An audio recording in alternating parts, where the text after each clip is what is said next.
Hi guys, welcome along to another fan preview episode. Here with me, I've got a very, very, very special guest, Brighton fan Kieran Maguire. Kieran, how you doing? I'm grand, thanks, Benji. How are you? I'm good, sir. I'm good. So, Man United versus Brighton, what are your thoughts on the game? Obviously, last time we played you guys, we beat you 3-0. But it is a bogey ground for us, the Amex Stadium. So, what are your thoughts on the game going into it? After 87 minutes of our performance at Newcastle, I was feeling that we had a chance. We will be hit severely with Yves Bissouma's red card, meaning he's not available. He's been on fantastic form this season, but we play good football. Whilst we lost to Chelsea 3-1, it was one bad pass, one own goal, and one worldie. So we're looking forward to the game. Clearly, United had a poor start to the season by the expectations of the fans. Mm-hmm. So, are they going to get their revenge against us, or is that going to continue? I think it'll be a great match to watch. Both sides like to go forwards. We've got a good defence. Clearly, Manchester United have got a very quick front line, so it should be good for fans. Yeah, I'm looking forward to the game actually. Funny enough, I actually am a secret admirer of Brighton. I used to work down there when I was in university. I used to work at the football stadiums. Cool. So I used to watch, let's say, who would be in central midfield, like Dale Stevens. Yeah. And up front you have Murray, and you used to have like Knockhart and all those players, and Bruno obviously at right back. So what's the difference between Graham Potter and obviously like Chris Hughton and all the other managers before? Graham Potter's come in and he's revolutionised the way that we play football. It is now very much geared towards keeping possession, breaking out from the back, long diagonals. We've moved away from having a conventional centre forward in the likes of Toe Mohammed and Glenn Murray towards having either one or two small strikers who all that they will do is they will be pests. If United's defenders get the ball, then expect Neil Maupay and Aaron Connolly to be trying to close them down. We've got probably the most exciting player to be seen so far this season in Tariq Lamptey. He's been sensational in his first two games. So we've changed from being a club that played fairly boring football under Chris. The aim was to survive in the Premier League when you first come up, and we'll always be grateful to Chris for that, to a more expansive game, a bit more creative. It means that we're more likely to concede goals, we're more likely to give the ball away and be punished, and that certainly was the case when we played United in the resumption of football in June. But I think as we're enjoying things at Brighton. If you lose 3 or 4 games on the trot, of course everything changes and the way that you play football changes. But at present, we're on a high following the match on Sunday. We've not lost away from home for about 8 or 9 matches, so we seem to have worked out a system away from home. What we've got to do is to work out how to play at home. So United are probably playing at us at a good time from that perspective, because we've not yet worked out that particular issue. Yeah, I fully agree. I think it's going to be a hard time to play you guys. I feel like with the movement, like you said up front, Neil Maupay and Connolly, and I'm not sure who else will play up front, but with the two of them, how much problem do you believe they'll cause Harry Maguire and Victor Lindelof at the back with their pace? Well, I think they're the two types of striker who Lindelof and Maguire don't want to be facing. They'd much rather be facing Glenn Murray because they know that they could outpace him. They can compete with him in the air. If we start putting high balls through, then it's a waste of time. It'll be meat and drink. So we've got to keep the ball on the deck. We've got to use width, and we play with a 3-4-3 formation or a 3-4-1-2. So we do try to get the wing backs going, bombing down, and then cutting the ball back for chances for the strikers. So I think your fullbacks will have their work cut out. But United have got very good players, and man for man, we know that we can't compete with Manchester United. But as a team, we are playing as a good collective unit at present. Yeah, and obviously you speak man for man, but I feel like you have two players who probably would start for our squad at the moment. Obviously, you've got Tariq Lamptey and obviously Ben White in the back as well, two up-and-coming English players. What are your thoughts on the two of them, and how far do you think they can go in their careers? Well, I mean, as soon as Tariq Lamptey made his first appearance for us, and when we bought him from Chelsea in January, because he was in the last 6 months of his contract, the reaction of everybody is, my God, he's fast, he's brave, he's intelligent on the ball and off the ball. If we're honest, if he continues playing this way, it's not a case of when he goes, or if he goes, it's when he goes. We know where we are in the pecking order of football.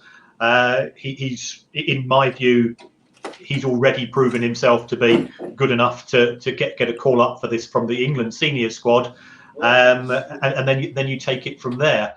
So he's sensational.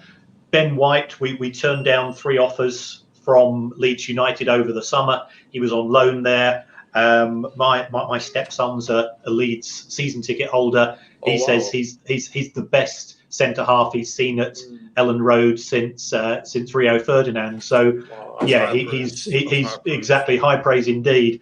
So those two players are going to have very good careers. Hopefully, some of that career is going to be at Brighton. If we're honest, in a year or two, then I'd expect them to be both playing at Big Six clubs because they are very talented.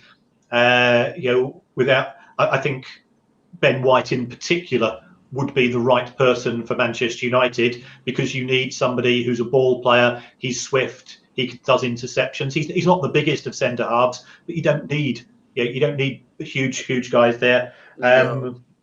So it's exciting times to be a Brighton fan, to have players of this quality, and it's a testament to the way that the club has used recruitment and also developed via the academy as well. Yeah, I think Brighton is for me, I don't know, from looking from the outside, it's a very well-run club. A lot of the stuff they do, the ethos, even it's a very family-oriented club as well. When I go down there, it's one of the only stadiums in the world that I know that's open for the whole game. So there's no halftime rush where you have to get a hot dog or other stuff. And the way they really do treat the family down there is very amazing. But just coming off to Manchester United, what are your thoughts on Manchester United from obviously outside looking in, with all the turmoil and all the stuff that's happening over the summer? What's your thoughts on them? Well, Manchester United is always going to be big news, regardless of what happens. Even a small thing's going to be amplified because the club has got a global presence. It sells newspapers, it sells TV and radio slots as well. So it was one bad match they've had. That's all. Prior to that, they were playing very well in the Premier League in the second half of last season. As far as recruitment over the summer is concerned, we're in the middle of a global health crisis. So that those fans who are demanding that they spend 100 million on Sancho and things of this nature, I think if I was a United fan, I'd be prouder of the fact that they've not used the furlough system, they've not made any staff redundant. All of the work that they've done in the community. I've lived 40 years of my life in Manchester, so I get to see the impact that the club has on the whole city, and there's a lot to be proud of. If they have a poor start to the season, then it's going to be a poor start. They will come good. You've only got to look at the quality of the players and the quality of the squad. Could it be better? That's for United fans to say, not me. I don't watch them enough. They've got the biggest wage bill. They've spent £1.2 billion since Sir Alex left. You're a United fan. You can tell me whether or not that money's been spent well. So I don't think it's a case of how much. It's a case of how well they've conducted themselves in the transfer market and things of that nature, which I can understand frustrating some fans. Yeah, I completely agree. Of course, you spent so much Obviously, there's other clubs like Brighton and stuff who would dream to spend such money. But I feel like the recruitment's been very, very poor. And obviously, obviously you're a financial expert, you know as well as I do that you have players at the club that are on 100k wages and 80k wages. It's impossible to get rid of somebody. For example, if I was on 100k wages and someone offered me 50, I'm not going to want to leave because I'm getting to sit there. I go to some training every day and get to use the best gym in the world and swimming pools, all that for what? Why am I going to leave? But in terms of Manchester United, obviously we're still a threat. We're still a big club. What are the two players you feel like can hurt Brighton? Which are the two players that you look at the team sheet and feel, wow, we're going to be in for a hard day today? Well, from my point of view, it would be Bruno Fernandes. The way that he drives forward from midfield, he's always looking to pass forward, and Mason Greenwood because he's frighteningly quick, and you put pace against any defence, and we've got three good centre halves, but they're big lads, and that means they're not necessarily as quick as somebody as Mason Greenwood. Yeah. He's also still a bit of an unknown as far as the Premier League is concerned. I appreciate he's had one season, but both he and Bruno Fernandes looked superb when United last played at the Amex Stadium. So they would be my concerns. The midfield in general, I don't think the manager's worked out exactly what he wants from individual players, and there's a little bit of uncertainty there. Defence-wise, United look vulnerable through the centre, and David De Gea 2020 version isn't the same as David De Gea 2013 version. So that always gives you just a little bit of hope. And under normal circumstances, as a Brighton fan, we'd be hoping anything less than a 2-0 defeat. We normally say is a good result against a big team. I think we go into this match, hoping to put in a good performance and see where things go from there. Yeah, I completely agree. I think it's going to be. I feel like it's going to be a balanced game for the first 20 minutes. I feel like obviously the only sad thing is that there's not fans, obviously for your advantage. I feel like if there was fans, put us under pressure in the first 20 minutes. The fans will get up. And the Amex are always shouting there. They're loud. The stadium's quite a bit close together, so it will be quite noisy. But without the fans, I feel like it does give us a bit more of an edge because it's like, without the fans, it's like a home game for us. How much is that going to impact Brighton? Because I feel like Brighton is one of those stadiums where the fans are like the 12th man. They push the team on and they encourage them even more. So how much of it's going to affect you lot for the? I think there's positives and negatives. If you take a look at when we had the resumption, we've now played Liverpool, Manchester United, Manchester City, Chelsea and Arsenal, and we've lost 4 out of those 5 against the big teams. So I think the bigger teams, they tend to be more technical because there's less adrenaline flowing through. That will be to their advantage rather than ours, because as you say, sometimes the fans can, especially when they're attacking the home end, it can give you a little boost. So it will be a challenge. As a fan, I'll miss not being there because why have professional football if it's not before a paying audience? So it's very frustrating, and it's not the same. Even those grounds where we all make jokes about Highbury being quiet and other grounds being quite quiet with fans there, but we've noticed, all of us, that fans are football and football is fans. So the news which has come out from the government today is pretty tough to take.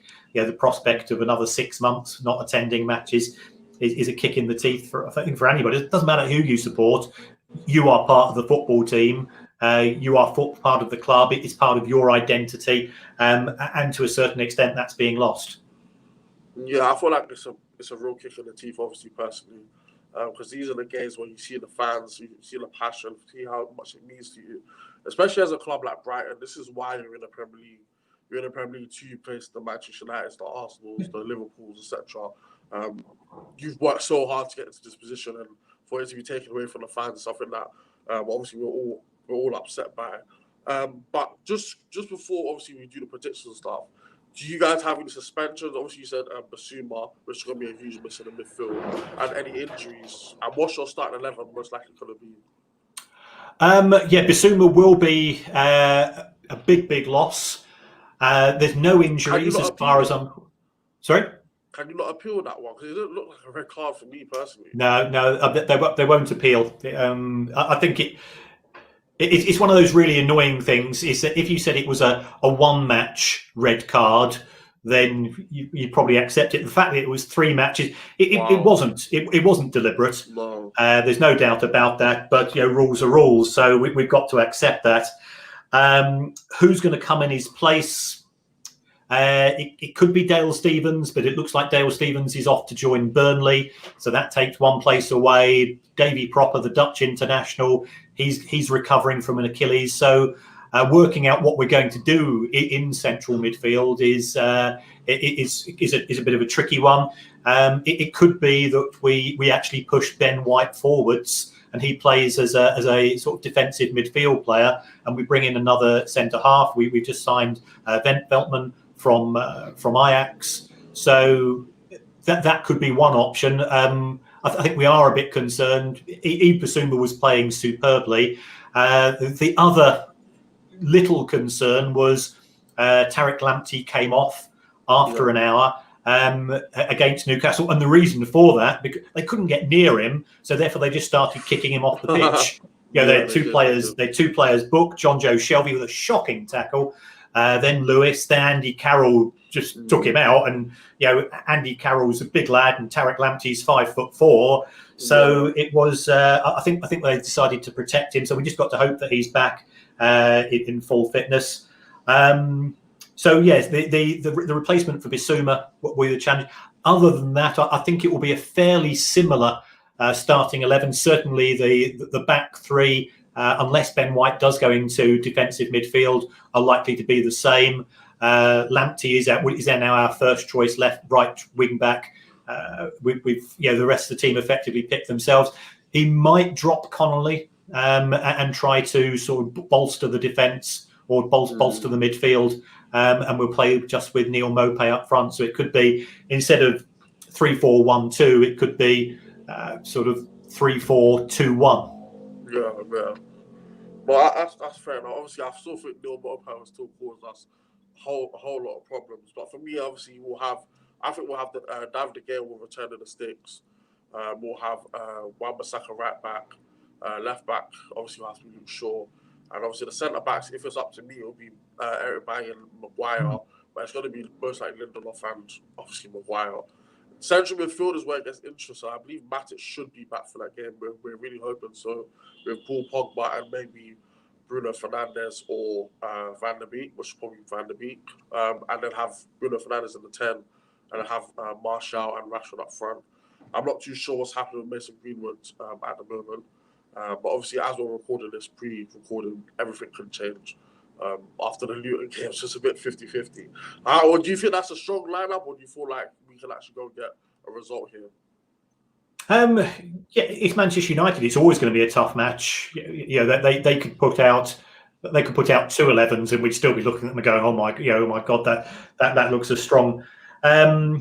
Some players, I watched the match against Palace, and as you know, Brighton aren't very keen on Crystal Palace, and Crystal Palace aren't very keen on Brighton. I watched that match, and I was surprised how much Palace bullied you. Some of the United players, I thought Paul Pogba was especially relaxed during the match. Normally he's such a dynamic, powerful player. When he lost possession, he wasn't tracking back very often, and you can see the frustration in the manager's face. So I can see the benefit of bringing Matic in, whilst he hasn't got the same pace and the same dynamism. Yeah. Pogba, he'll be more solid, and of course you've got Bruno Fernandes playing in front of him. It'll be a tough game. I don't think it will be a guaranteed result any particular way. It could, and if you offered me a point now, I'd snatch your hand off. Yeah. So you think it'll be like a draw? What's your predictions for the game? I think United will win. I think they'll win probably 2-0 or 2-1, because once the forward line is organised, I don't think we'll be able to handle them. Although, if Ben White is back, he does increase the pace in our defence. What we've got to do is to avoid making mistakes, as you may have seen when we played Chelsea. We've got another young player, Steve Alzate. He gave the ball away when he received it from the keeper.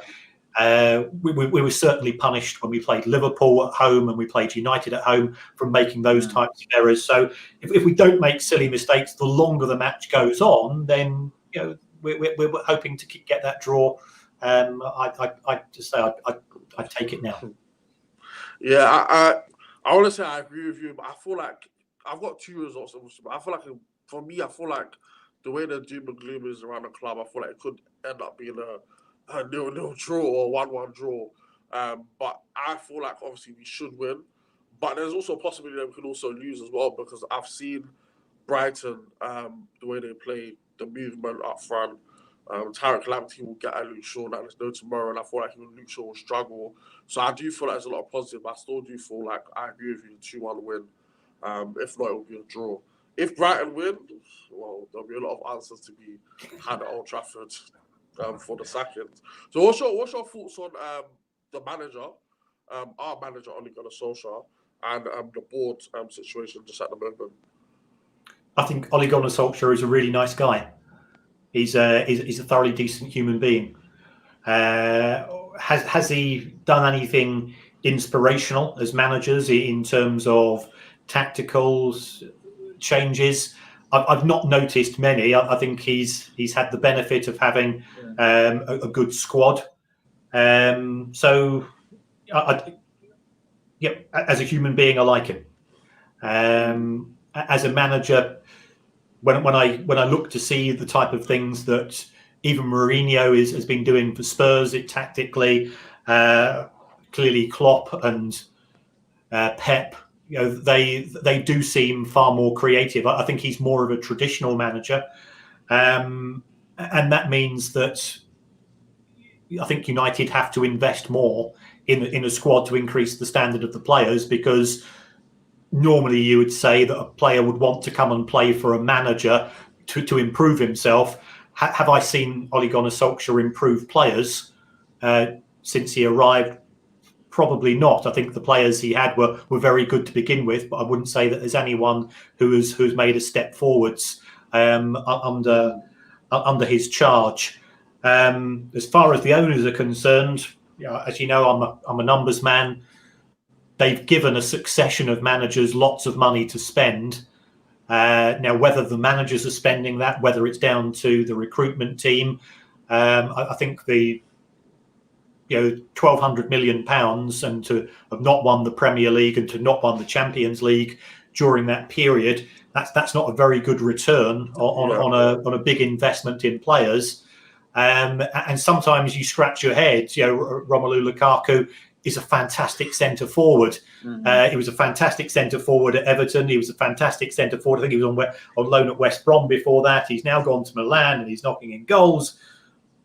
At United, his goal scoring record was good in my view, but he never looked comfortable playing for that team. So I think it's a frustration that you've not got the best out of players. It was the same when Sanchez arrived. Everybody thought, wow, you managed to get rid of Mkhitaryan, who was a bit of a liability, and you replaced him with an even bigger liability. So something historically has not been quite right. Now, my understanding is that United have invested in recruitment, in more types of data analytics to try to address that. Yeah, okay, that makes a lot of sense. Obviously, due to time, we'll have to wrap it up there. Mr. Kieran Maguire, I really want to thank you again for coming on. I know you're a very busy man. So, guys, obviously, check his Twitter. It will be in the app below. Do follow him. He writes a lot of good books. He tweets a lot of good stuff about the football today, especially about the finances of football. Show him a lot of love. And once again, thank you for coming on to the show. But hopefully, it's a good game, and obviously, hopefully, we'll talk after.